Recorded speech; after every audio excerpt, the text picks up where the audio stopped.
Bonjour Karima Delli. Bonjour Bertrand. Vous êtes la présidente EELV de la Commission Transport du Parlement européen. Et récemment, vous vous êtes prise en photo à côté d'un mastodonte, un Infiniti QX80, longueur 5,29 m, 1,94 m de hauteur et plus de 2 mètres de large, auprès duquel vous donniez l'impression évidemment d'avoir été rétréci. Pourtant, il n'y avait pas de trucage. Hein. Non, absolument aucun trucage sur cette photo. Mais du coup, ça a renforcé votre détermination à réguler à la fois le poids et la taille de ces véhicules.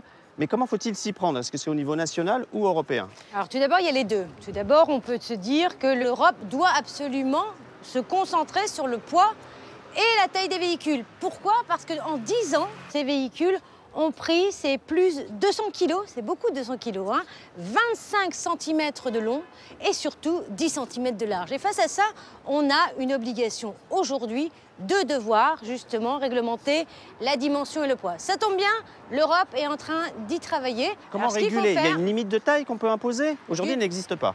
Pour l'instant, la limite de taille n'existe pas et ce sera justement le grand sujet au niveau européen dans les mois et dans les années à venir.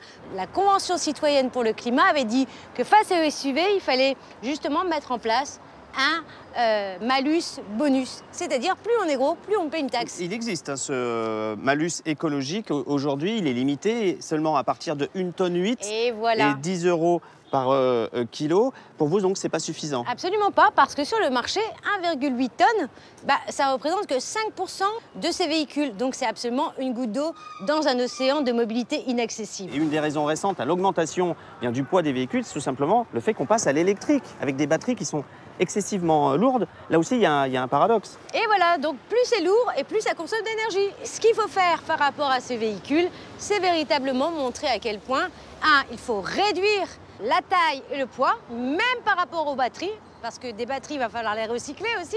Et la deuxième chose, c'est ce qu'on ne dit pas assez, malheureusement aussi ces SUV, combien de personnes remplissent la voiture? En général, on est tout seul. Merci beaucoup, Karima Delli, d'être venue.